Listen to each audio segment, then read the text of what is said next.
Très chers téléspectateurs, bonjour et bienvenue sur Kivu Morning Post. Avec honneur, je vous retrouve pour vous livrer les informations d'Ikivu, dont voici les principaux titres. Les réactions fusent de partout au lendemain de la condamnation par l'ONU des 5 principaux dirigeants des groupes armés dans la partie est de la République démocratique du Congo. Dans cette édition du journal, vous suivrez depuis les territoires de Rutshuru, Héritier Gachegou, qui est le brigadier en chef du mouvement citoyen Vision pour la victoire du peuple. La sécurité est-elle en train d'échapper aux autorités dans la commune de Karisimbi en ville de Goma?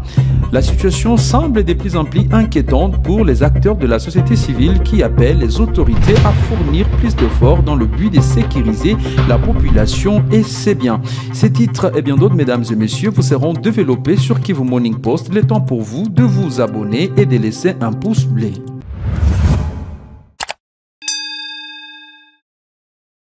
Je l'ai dit au sommaire, en une décision marquante, le 20 février 2024, l'Organisation des Nations Unies a pris des sanctions contre plusieurs leaders des groupes armés opérant en République démocratique du Congo.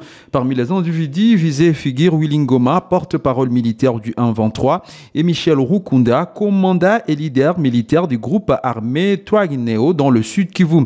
Une décision qui enchante le collectif des victimes de l'agression rwandaise.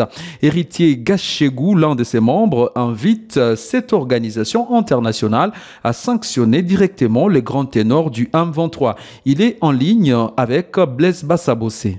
C'est parmi les signaux très forts à toute la nation d'air congolaise, à tous les patriotes qui ont toujours voulu à ce que la communauté nationale et internationale puisse prendre au sérieux les menaces d'agression que la RDC est en train de subir, les atrocités auxquelles les populations congolaises ont toujours supporté pendant de longues décennies. Et donc, quand on commence maintenant à sanctionner les grands dignitaires du 23 mars et ceux de Twagnéo qui sont manipulés par les pays voisins pour toujours perpétuer et imposer les pillages des ressources naturelles de la RDC.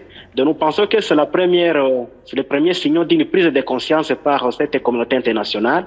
Mais évidemment, cela ne suffit pas.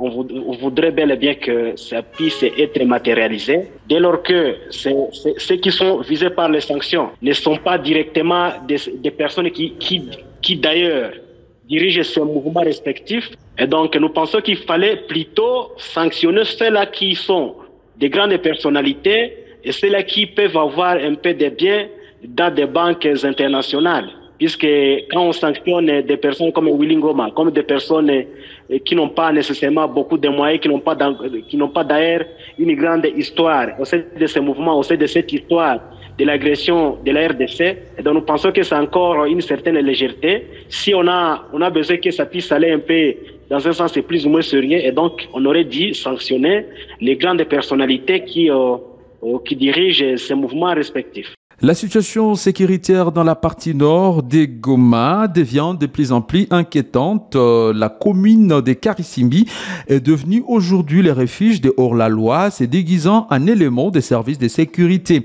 Cette situation est consécutive à la guerre imposée à la République démocratique du Congo par les terroristes du 1-23. Parmi les quartiers victimes de cette situation, l'on peut citer Mugunga, Bujovu et Majengo. Ici, les détenteurs illégaux d'armes à feu se comportent comme s'ils étaient déjà sur un terrain conquis. Des cas de cambriolage et de tueries sont rapportés au quotidien.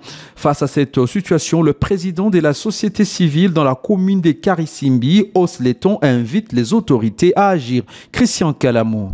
Nous, on a fait un appel au commandant de l'unité de PEM.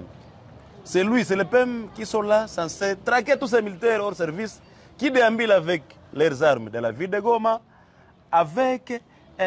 ils passent toute la journée en train de prendre de l'alcool. Ouais. Lorsque vous donnez à une personne son arme, sans salaire ni motivation, mais vous lui donnez une arme, l'arme va l'aider à faire quoi? À gagner la vie. Lorsque se croise, il est ivre, avec son arme, on va tout ravir. Et s'il faut vous résister, on t'ôte la vie. Voilà, c'est parmi vraiment les pistes de solutions que le commandant PM devait envoyer ou mettre en place une équipe au niveau de Mgunga Lushagala là-bas pour traquer tous ces militaires-là hors service, parce qu'il y a même des bandits qui se font passer à nos Zalendo, à nos FADC, à nos policiers. Et donc, qui vont maintenant savoir si réellement il est notre militaire? Il est en mission de service, c'est l'unité de PEM là. Donc il faudrait qu'on réactive vraiment cette unité pour nous rassurer. Mais aussi le maire de la ville devait réactiver ce service. Nous avons nos PNC qui sont là. Mais vous allez comprendre que lorsqu'il fait 15 heures, lorsque vous arrivez dans certains SIAT, bureaux de PNC, 15 heures, 16 heures, tout le monde est presque ivre. Et on se demande est-ce que la nuit ils vont faire quoi? Ils vont faire face à l'ennemi, aux bandits.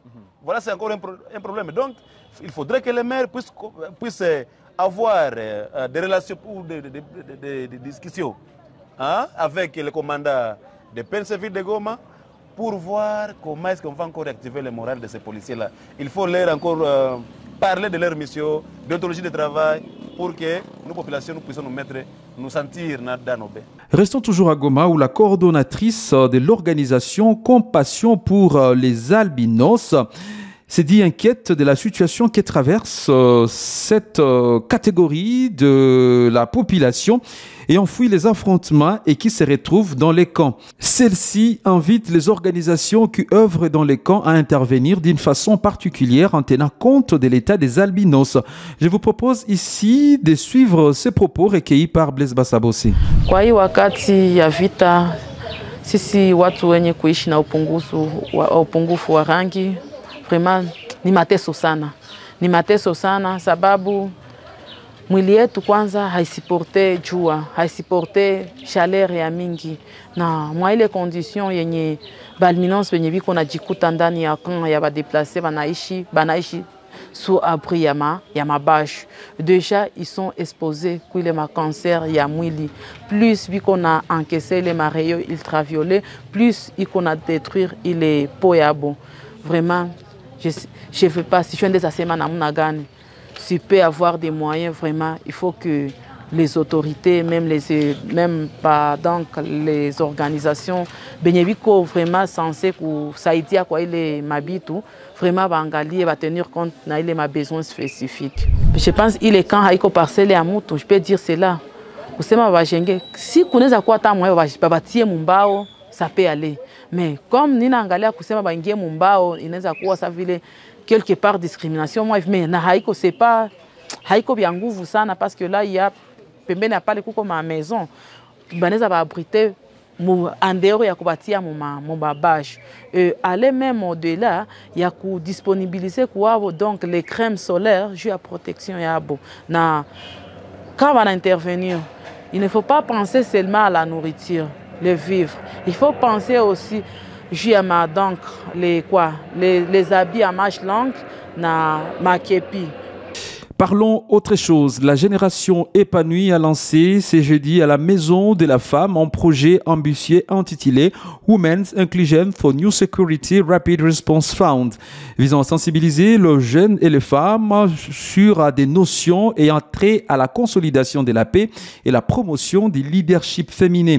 Ce lancement officiel a réuni les autorités locales, des leaders communautaires et membres de la société civile. Le projet vise à former et outiller au moins 500 jeunes et femmes pour les sensibiliser au concept de consolidation de la paix et de leadership féminin. La coordonnatrice de l'organisation Génération épanouie, Esther Sifamou Simoa, nous donne plus de précisions sur ce projet. Et les résultats entendus de ce projet est que nous voulons former et outiller au moins 500 jeunes et femmes pour leur permettre de comprendre les concepts de consolidation de la paix et leadership féminin. Nous voulons les mettre dans un cadre de partage d'expériences pour permettre de partager les expériences qu'ils ont par rapport à la consolidation de la paix et le leadership féminin. Et enfin, nous comptons aussi faire des focus groups pour permettre d'outiller les jeunes sur la résolution 1325 et la résolution 2250.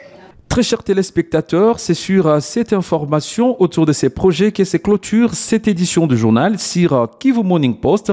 À tous et à toutes, merci de l'avoir suivi. Avec plaisir, je vous retrouve demain vendredi pour une nouvelle session d'actualité.